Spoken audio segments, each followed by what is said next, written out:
Break के बाद स्वागत है आपका। स्वच्छता सर्वेक्षण में बेहतर रैंकिंग हासिल करने के लिए पटना नगर निगम ने पूरी ताकत झोंक दी है। लक्ष्य पटना को स्वच्छ शहरों की टॉप रैंकिंग में शामिल कराने की है। केंद्रीय टीम फील्ड असेसमेंट शुरू कर चुकी है और शहर के अलग अलग अंचलों में सफाई व्यवस्था, ड्रेनेज सिस्टम, कचरा निस्तारण के प्रबंधन की जमीनी स्थिति का आकलन कर रही है। साथ ही नागरिकों से भी फीडबैक लिया जा रहा है। दिखाते हैं आपको क्या चल रहा।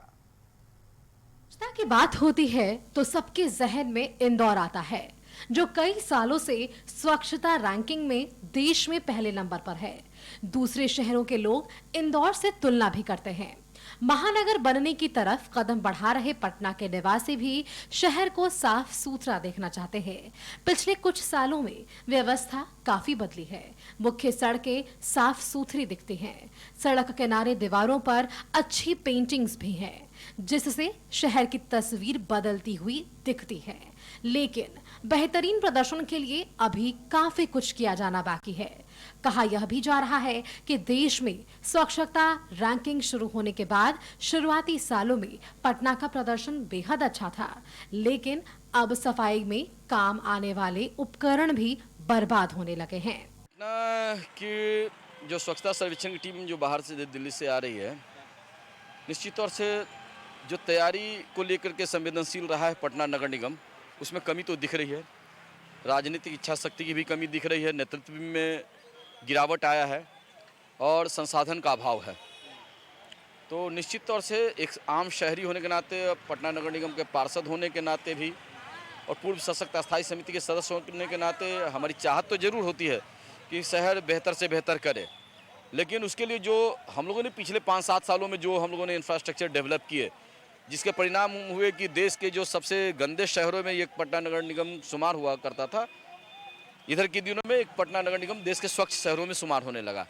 लेकिन पिछले 1-1.5 साल से जिस तरह से राजनीतिक गिरावट पटना नगर निगम में हुए, उसकी वजह से मुझे लगता है, और जिस तरह से सरकार, नगर पालिका की सरकार जिस तरह से स्थिर नहीं है और एक महापौर का जो नेतृत्व हुआ करता था, कलेक्टिव डिसीजन लिए जाते थे, तो चूंकि वन मैन आर्मी और अपरोक्ष रूप से उनके परिवार के लोग का इसमें दखल और हस्तक्षेप होना, निश्चित तौर से उसका असर इस बार पड़ेगा। रैंकिंग मुझे नहीं लगता है कि कुछ बेहतर होगा, क्योंकि बेहतर के लिए कुछ वैसा काम नहीं किया गया। आरोप अपनी जगह है, लेकिन तस्वीरें बताती हैं कि स्थिति में बदलाव आया है। हालांकि दूसरा पहलू यह भी है कि कुछ इलाके काफी साफ सुथरे हैं, तो कुछ इलाकों में काफी गंदगी है। अब एक बार फिर स्वच्छता सर्वेक्षण शुरू हो रहा है।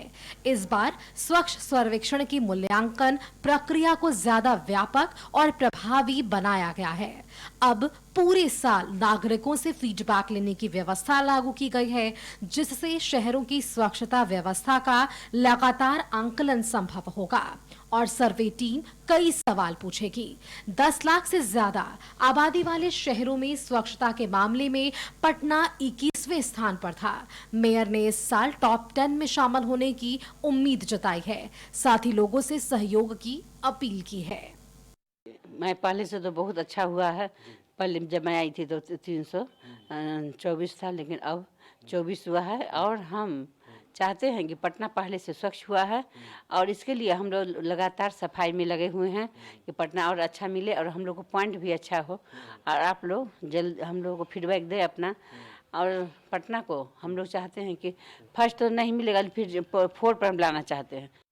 पटना में पूरे बिहार से लोग आकर रहते हैं और यहाँ की आबादी लगातार बढ़ रही है, लेकिन उसके मुताबिक सुविधाओं की कमी है। इन सब के बीच टॉप 10 स्वच्छता रैंकिंग लाना बड़ी चुनौती है।